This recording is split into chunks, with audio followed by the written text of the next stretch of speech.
Welcome to the podcast of top executive coach Tony Mayo. This podcast is a conversation with one of Tony's clients, management consultant Ron Dimon.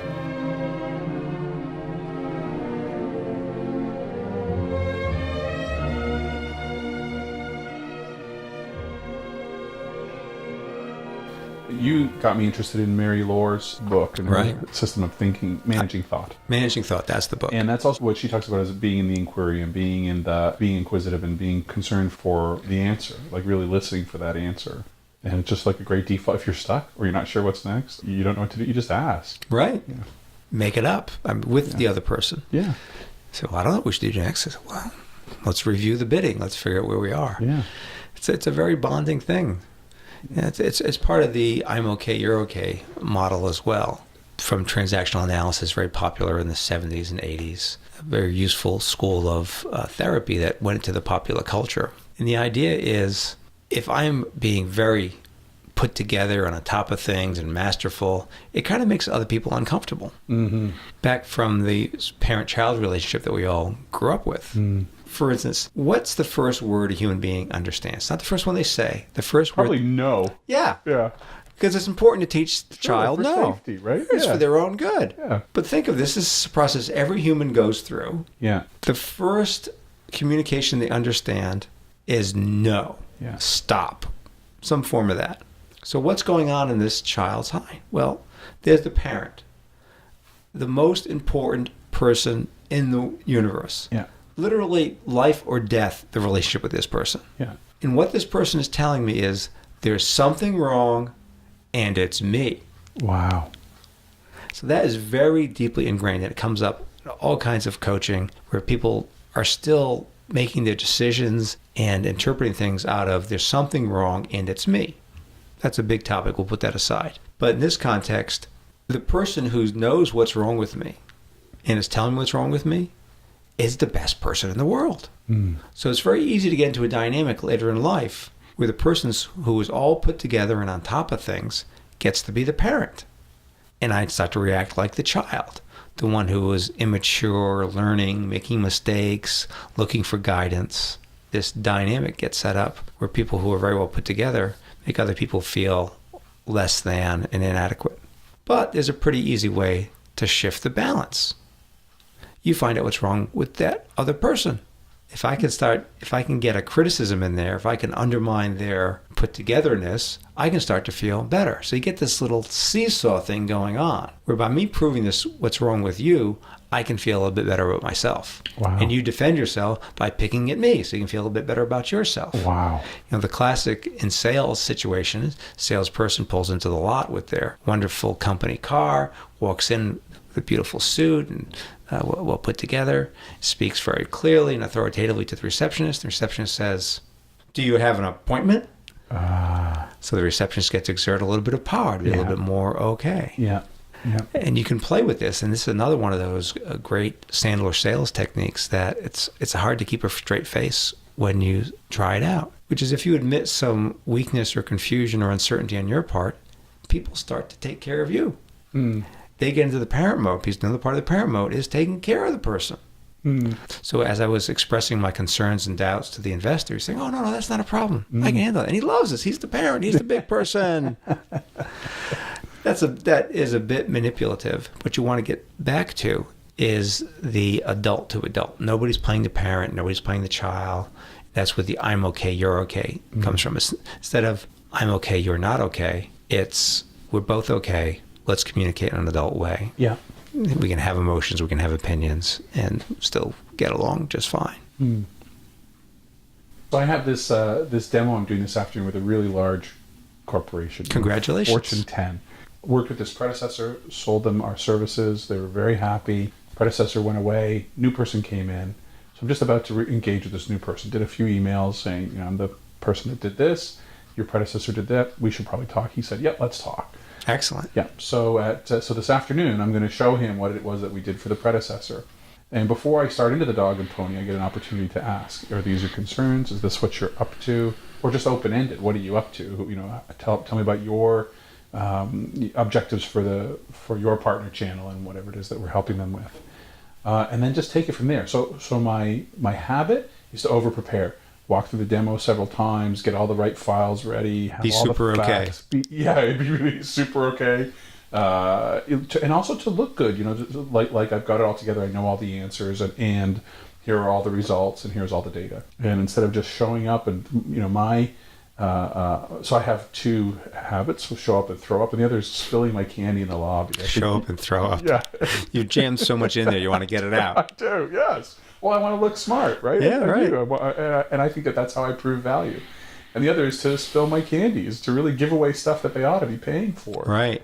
Which I'm notorious for. And I still convince myself that that's part of my value and part of relationship building and part of, look how great this stuff is. You probably want some more. The thing is, then they're valuing the data and they're not valuing Ron. Yeah. So that can never be completely satisfying. No matter how much data or insight or research you give them, they're still not appreciating you. You're just delivering candy. The delivery mechanism. Yeah.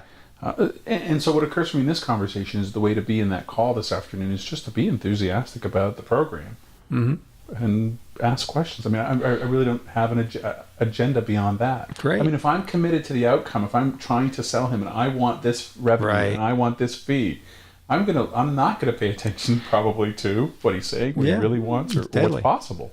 Yeah, people can see the dollar signs in your eyes, and they don't want to be manipulated towards a particular outcome. Yeah. They want to have a relationship which is alive and dynamic, and something's actually being created in the moment instead of being put on rails towards a particular outcome. Yeah. So you have all that great information, and that can give you some confidence, and it's available when it's appropriate, but put the focus on them. Yeah. That's everybody's favorite topic. Yeah. Being genuinely curious, that seems to be the most wonderful relationship strategy. Just being really curious. Oh, and why do you think that? Oh, where'd this come from? Oh, okay. These people are fascinating when you're fascinated. Very cool. But the preparation can definitely get in the way. It's useful. You can't just show up there and be a glad hander. Some people do, but I think there's a limit to that. There's got to be a systems engineer at some point that comes in. I have a client that does the opposite. Their sales reps are also responsible for systems engineering. Their ramp time to get a sales rep up to full quota, 3 years. There's so much that they have to learn. It's shocked me. And even the new sales VP says my salespeople can't be salespeople.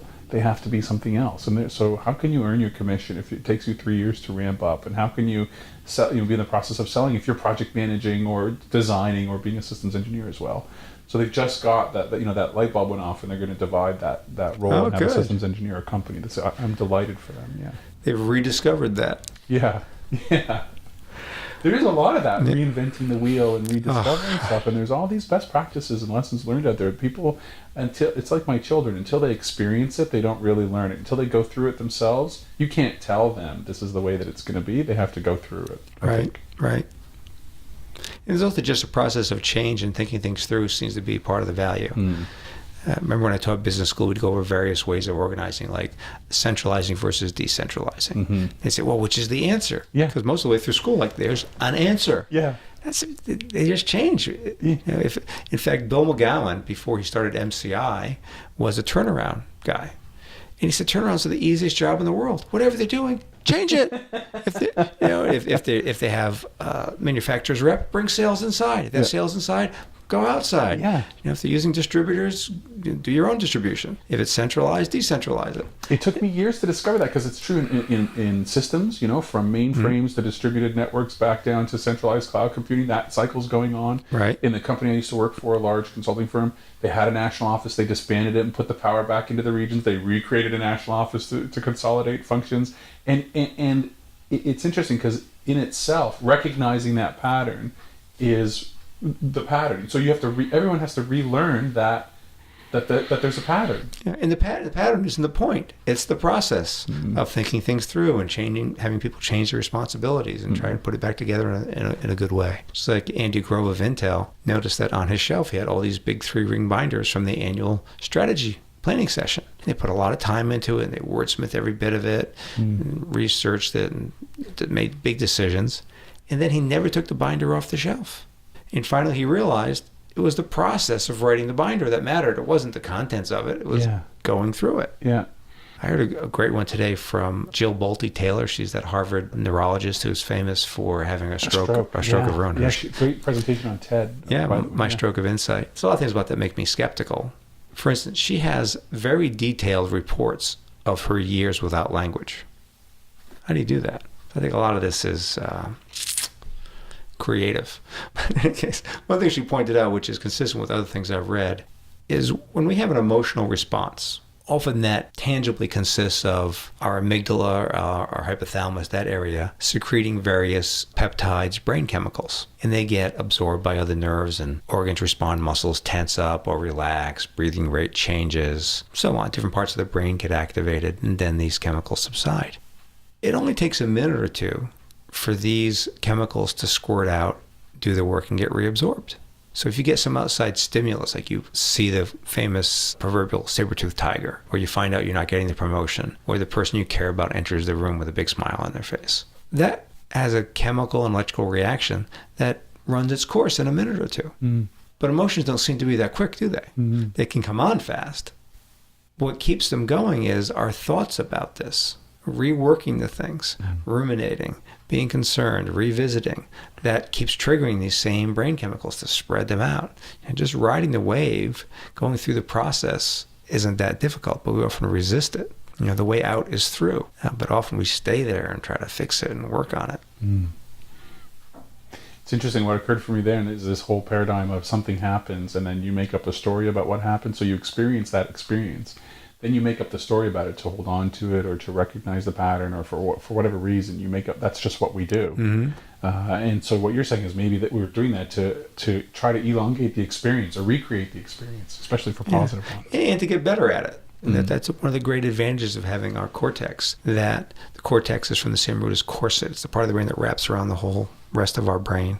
It's this thin layer of gray matter that humans are famous for their large amount of gray matter. Primates have a bit less. Some animals don't have any. They're just some simple lizards and things. They just react, and every moment's a new moment for them. A big part of what the cortex does is try to predict things. And that's important.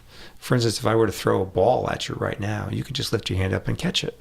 But that requires a lot of intertemporal processing to get your hand in the right spot, because it takes time for your eyes to see that it's a ball and anticipate where it's going to go, and to get the message from your brain out to your hands so those muscles can be in the right place. You have to be thinking ahead. Where is that ball going to be? What the cortex does is live in the future. This, by the way, explains some optical illusions. For instance, if you have two lines that seem to be converging towards each other, and then you put lines across them, the line on the wider end of the converging pair seems shorter than the line on the shorter end. If we're walking down a road, for instance, things that are at the part of the road that appears narrower to us are larger than the things that are closer to us. So we just make this adjustment automatically, this sort of anticipation. There's this wonderful experiment, classic experiment, where they were monitoring the dopamine, which is often considered a pleasure peptide. It's when something good happens, you get a squirt of dopamine, you feel good about it. So when you solve a problem, you accomplish a task, smoke crack, all these things release a lot of dopamine, which was part of the problem. They were monitoring in real time the dopamine levels in these, I believe it was macaque monkeys. Macaque monkeys love orange juice. Just love it. They would give the monkey some orange juice, he'd drink it, blast of dopamine. Great. Next day, every day the experimenter would walk in and give the macaques some orange juice. Sure enough, when they drink the orange juice, blast the dopamine. Makes perfect sense. It's a pleasurable experience. It's having that, and the pleasurable experience exists in the brain as the dopamine. But then they noticed the shot of dopamine came just before he handed the container to the monkey. The monkey's starting to anticipate it's going to get the fun. And then the blast would happen when he opens the cage. It would happen when he opens the door to the room. It would happen when they hear the footsteps for him to go to the door, to walk in the room, to open the cage. Wow. And so these monkeys, like we do, have this cortex, which is figuring out patterns. good things usually happen after this happens, so I'm starting to get happy now. The pleasure of anticipation can be very powerful, just as the pain of anticipation. Worrying about going to the dentist is painful much longer than the actual experience of being at the dentist. Yeah. And there's one way to counteract this is with meditation, is to train yourself to bring yourself back to that present moment, experience what's going on right now. So you're not always using your cortex to relive the past or worry about the future. And you can choose. It's a wonderful thing. Big part of what makes us human is this cortex that plays these intertemporal anticipation games.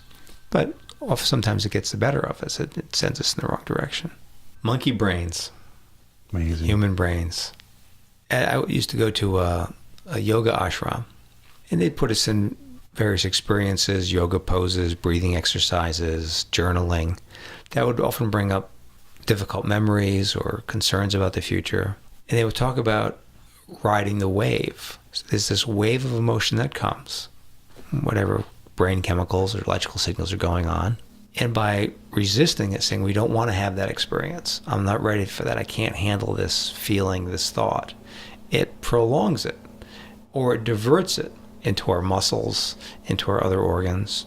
Especially stress chemicals can be very damaging if they're not allowed to express themselves through running away or fighting. They start to break down bone and muscle. And they would talk about riding the wave.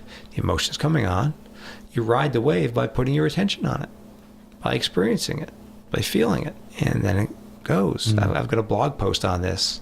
It's about depression and the value of having someone help you ride the wave by asking you questions that bring you to your current experience. What are you feeling now? What's your present thought? Particularly the feelings. Our thoughts can run away with us. But if we're just describing if the sensation is in our tense neck muscles, or whether our mouth is getting dry, whether our heart's beating faster, continually noting what's going on now is a way to have the experience, but then complete it and be ready for the next wave or whatever it is. I've had that experience with headaches. So paying attention to them. And actually, telling the story about them and what color are they, where do they live, how much water could they hold, going through that process over and over again and just focusing and paying attention on it will make it go away for me most of the time. Yeah. Another metaphor I hear people use around that experience is if someone's knocking at the door, the way to make it stop knocking isn't to ignore it or wish they weren't knocking. Answer the door. Then it'll stop knocking. Go to the door, see what's there. The knocking stops. Yeah. So a headache, a memory that's unwelcome, a fear about the future. So I heard recently, I meant to look this up, that the root of the word worrying means to grab by the throat and squeeze. Gonna worry this thing. That's how I think we treat a lot of our concerns, is we just try to grab by the throat and squeeze them, but they struggle and kick and scratch. I heard that worrying was like praying for a negative outcome. Yeah, right. Praying for what you don't want. Yeah. Because it uses that power of focus and energy. And our brains are pretty good at directing us towards the things we're focusing on. Yeah. That's why I'm so adamant, always repeating to people about not giving, I'm going to do it now. Don't give negative instructions. How many negatives are in that sentence? But give positive instructions. Yeah. Tell your employees, your children, your coworkers what you want, how you would like it to go. Imagine in the situation where you're having a party at your house, guests are there, it's very busy, and your 9-year-old has decided to help by picking up the big punch bowl in the kitchen and carrying it out to the dining room. Of course, what you really want to scream out is, stop! Don't drop it. When you say don't drop it, all that child's mind is focused on is this thing smashing on the floor. Yeah. It's very hard not to think of something. I think we talked earlier in podcast. Don't think about a pink Volkswagen Beetle right now. How do I do that? Yeah. So say something useful like, hang on tight. Wait till I get there. Oh, you're doing fine. You're doing fine. Powerful words. Those are great words. Yeah. Telling people what you want, that fills your mind with what's possible, what's desired, and the muscles start to align with that. Oh, okay, I can hold steady. I can walk slowly. I can be careful. How is that different than an affirmation, which we talked about also before? Just affirmations tend to be present tense lies. I am slim and dynamic. Yeah. I have all the money I want. But they're lies. Yeah. Part of you knows this. I just don't know how to articulate what a bad idea I think that is. Yeah. The truth is very useful. Yeah. Now you can project into the future and describe a future in the present tense. That I find very powerful. So what's the difference? It's in the future these things are possible, but it's not true now. So many affirmations are, this is true now. Now, in an imagined future, I am a certain way, I have a certain thing, I'm being, however, that's possible. But it's not possible to not be the way you are. And a lot of avoiding of how we are is the root of much evil. There also has to be, what occurs to me is when you talk about the thing in the future, the possible way of being, there has to be some action in the present and near future to get toward that for it to be really useful or more authentic. Mm-hmm. You have to do something about it, or just usually saying it doesn't necessarily. But adjusting your attitude, your way of being, not only makes it easier to take the actions, but it seems to invite other actions, invite other people to take action, makes you more aware of what's going on. Like the study that Richard Wiseman has done of luck. He's a psychologist in England, does some fantastic work on lucky people. He would send out ads and surveys saying, if you consider yourself lucky or unlucky, I want to talk with you. And he tells a funny story of one woman who was off the scales unlucky. They invited her to the lab and they saw her park and they said, I don't know if she's unlucky, but the people in the parking lot are unlucky at this point. But he did some wonderful things about, for example, he would give people a broadsheet newspaper and say, I want you to go through and count the number of photographs in this newspaper. We'll give you £100 if you get the right number. 4 or 5 pages in, there is a half page of this broadsheet newspaper that has nothing on it except a headline that says, stop counting, there are 47 pictures, collect your £100. Now, naturally, most people don't see this because you're sort of tuned, you've set your mental filter up to see photographs. Right. But a certain percentage of people do see this and finish very early with the exact correct answer. The people who say in the survey form that they are lucky saw this 3 times as often as people who were unlucky. Oh, wow. So something about setting your mental filters, what you expect from life, things happen. Wow. And it's also not just what you see, it's how you, as you said earlier, you talked about the story we all are constantly telling about ourselves, the movie that we're in. Lucky people tell stories about what actually happened a different way. He asked a group of these people to consider a scenario. You go into the bank to make a deposit. While you're there, some robbers show up. There's gunfire. You are shot through the arm. Is this lucky or unlucky? And I actually tried this with a client of mine who's always saying how lucky he is. He says, this is lucky. Yeah. I said, how is this lucky? You wanted to make a deposit and you got shot in the arm. I don't have to tell you which category I see myself in.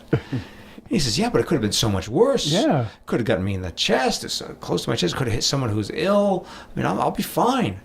Like, man, so the people who are lucky reinterpret the data, the real facts, as evidence that they're lucky. And that reinforces their ability to see things that are advantageous to them. Wow. It also makes them more adventurous. He said one of the characteristics of lucky people is they put themselves into unfamiliar situations and they interact with people that they have to sort of go out of their way to interact with. So more lucky things happen. Well, more different things happen and they interpret it as lucky. And they keep piling it on that way. And so being lucky is being in the present moment. He recommends meditating, interpreting what happens, saying that this is evidence that I'm lucky, also noticing things and taking advantage of them when they come along. So I'm trying to train myself to be lucky. So far, I haven't had much luck with it. I told my wife I was trying to get lucky, and she didn't appreciate my exercise. She said, good luck with that. I was at a soccer game where we were on the sidelines with all the parents. One of them said, maybe you'll get lucky. And I said, hey, with me, it's not luck, it's skill. And she yelled back, no, it's a miracle. See, that's not a supportive affirmation.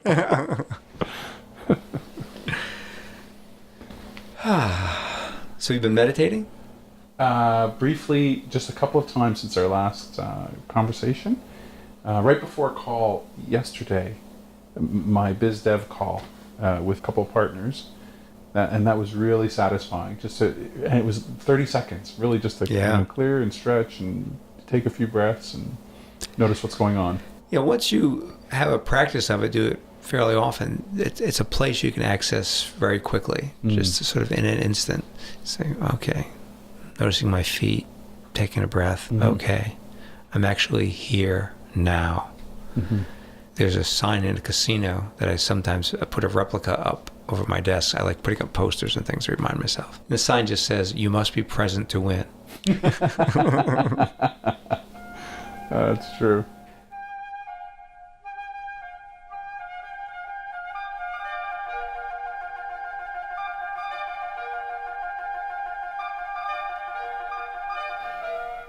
We hope you enjoyed this podcast. More information is available at tonymayo.com.